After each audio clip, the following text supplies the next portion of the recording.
And continuing with The Murders in the Rue Morgue by Edgar Allan Poe.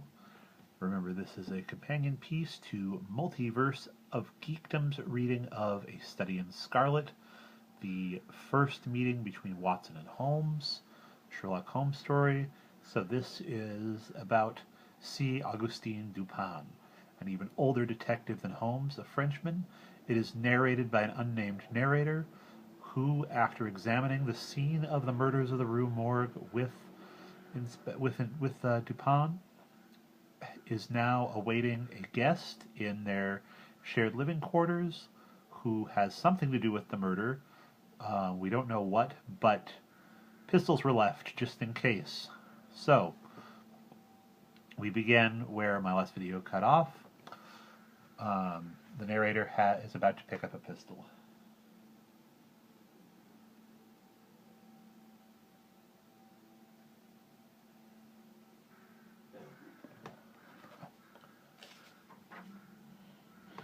I took the pistol, scarcely knowing what I did, or believing what I heard, while Dupin went on, very much as if in a soliloquy.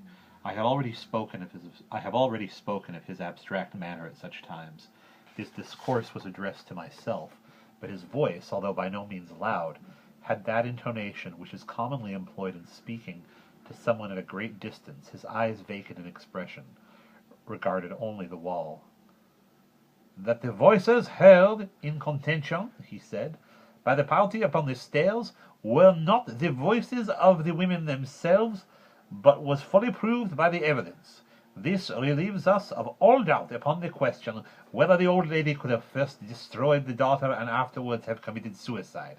I speak of this point chiefly for the sake of method, for the strength of Madame l'Espargnier would have been utterly unequal to the task of thrusting her daughter's corpse up the chimney as it was found, and the nature of the wounds upon her own person entirely preclude the idea of self-destruction. Murder, then, has been committed by some third party, and the voices of the third party were those heard in contention. Let me now advert, not to the whole testimony respecting these voices, but to what was peculiar in that testimony. Did you observe anything peculiar about it? I remarked that, while all the witnesses agreed in supposing the gruff voice to be that of a Frenchman, there was much disagreement in regard to the shrill, or, as one individual termed it, the harsh voice. That was the evidence itself, said Dupin, but it was not the peculiarity of the evidence. You have observed nothing distinctive, yet there was something to be observed. The witness, as you remark, agreed about the gruff voice. They were here unanimous, but in regard to the shrill voice, the peculiarity is, not that they disagreed, but that, while an Italian, an Englishman, a Spaniard, a Hollander, and a Frenchman attempted to describe it, each one spoke of it as that of a foreigner. Each is sure that it was not the voice of one of his own countrymen. Each likens it not to the voice of an individual of any nation with whose language he is conversant, but the converse. The Frenchman supposes it is the voice of a Spaniard, and might have distinguished some words had he been acquainted with Spanish. The Dutchman maintains it to have been that of a Frenchman, but we find it stated that, not understanding French, this witness was examined through an interpreter. The English thinks it is the voice of a German, and does not understand German. The Spaniard is sure that it was that of an Englishman, but judges by the intonation altogether, as he has no knowledge of English. The Italian believes it the voice of a Russian, but has never conversed with a native of Russia.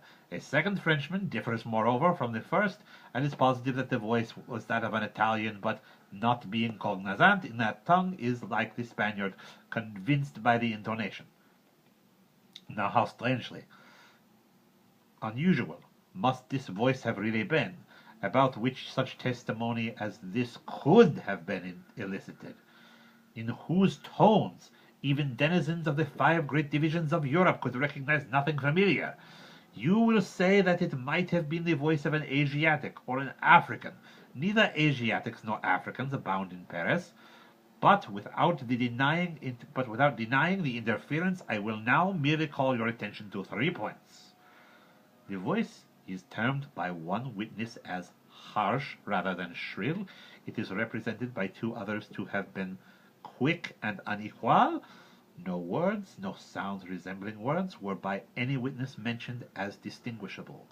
I know not, continued Dupin, what impression I may have made so far upon your own understanding, but I do not hesitate to say that legitimate deductions, even from this portion of the testimony, the portion respecting the gruff and shrill voices, are in themselves sufficient to engender a suspicion which should give direction to all farther progress in the investigation of the mystery. I said legitimate deductions, for my meaning is not thus fully expressed. I designed to imply that the deductions are the sole proper ones, and that the suspicion arises inevitably from them as the single result. What the suspicion is, however, I will not say just yet. I merely wish you to bear in mind that with myself it was sufficiently forcible to give a definite form, a certain tendency to my inquiries in the chamber. Let us now transport ourselves in fancy to this chamber.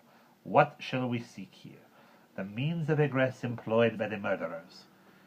It is not too much to say that neither of us believe in preternatural events.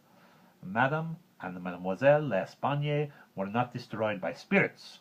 The doers of the deed were material, and escaped materially. Then how? Fortunately, there is but one mode of reasoning upon the point, and that mode must lead us to a definite decision. Let us examine, each by each, the possible means of egress. It is clear that the assassins were in the room excuse me, where Mademoiselle L'Espagne was found, or at least in the room adjoining.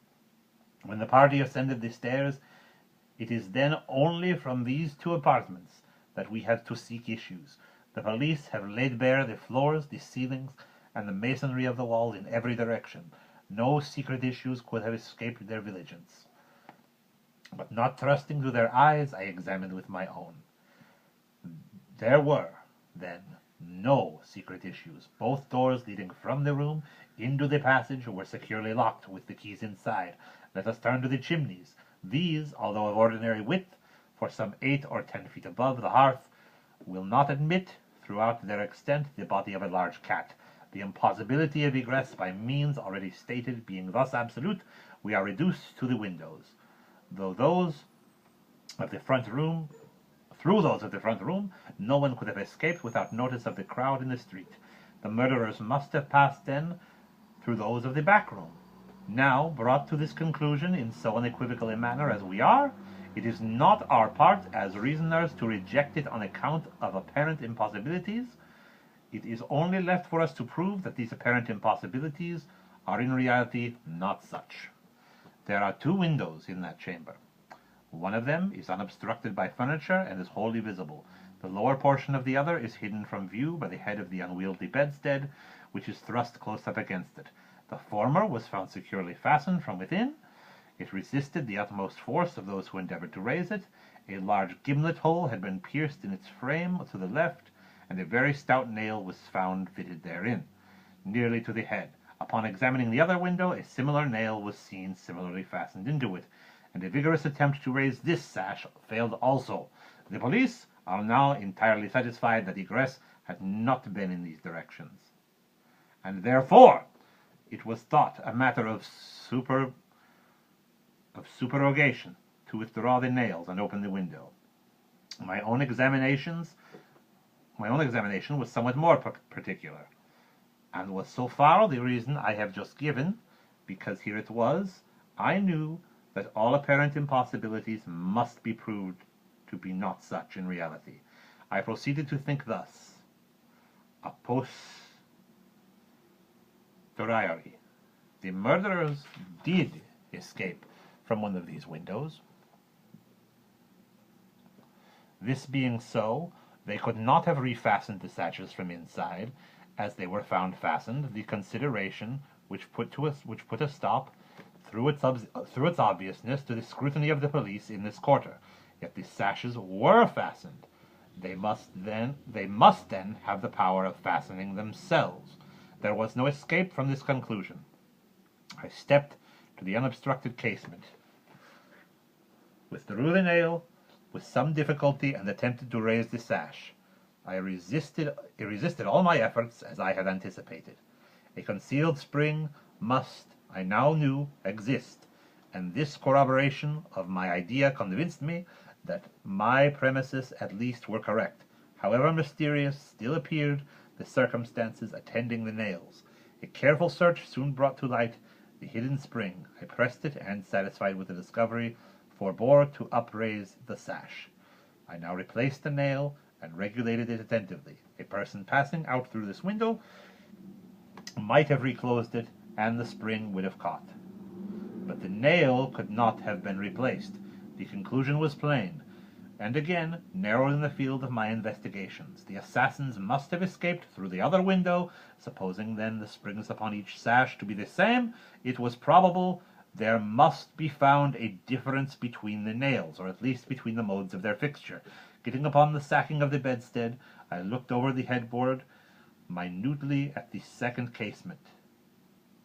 Passing my hand down between the board, I readily discovered and pressed the spring, which was, as I had supposed, identical in character to its neighbor. I now looked at the nail. It was as stout as the other, and apparently fitted in the same manner, driven in nearly up to the head. You will say that I was puzzled, but if you think so, you must have misunderstood the nature of the inductions. To use a sporting phrase, I had not been once at fault. The scent had never for an instant been lost. There was no flaw in any link of the chain. I had traced the secret of its ultimate risk, and that result was the nail. It had, I say, in every respect the appearance of its fellow in the other window, but this fact was an absolute nullity, conclusive as it might seem to be, when compared with the consideration that here, at this point, terminated the clue. There must be something wrong, I said, about the nail. I touched it, and the head, with about 1/4 of an inch of the shank, came off in my fingers. The rest of the shank was in the gimlet hole, where it had been broken off. The fracture was an old one, for its edges were encrusted with rust, and had apparently been accomplished by the blow of a hammer, which had partially embedded the top of the bottom sash. The head portion of the nail, I now carefully replaced this head portion in the indentation whence I had taken it, and the resemblance to a perfect nail was complete. The fissure was invisible. Pressing the spring, I gently raised the sash for a few inches. The head went up with it, remaining firm in its bed. I closed the window, and the semblance of the whole nail was again perfect. The riddle so far was now unriddled. The assassin had escaped through the window which looked upon the bed, dropping of its own accord upon the exit, or perhaps purposely closed. It had become fastened by the spring, and it was the retention of this spring which had been mistaken by the police for that of the nail, farther inquiry being thus considered unnecessary. And we will pause there.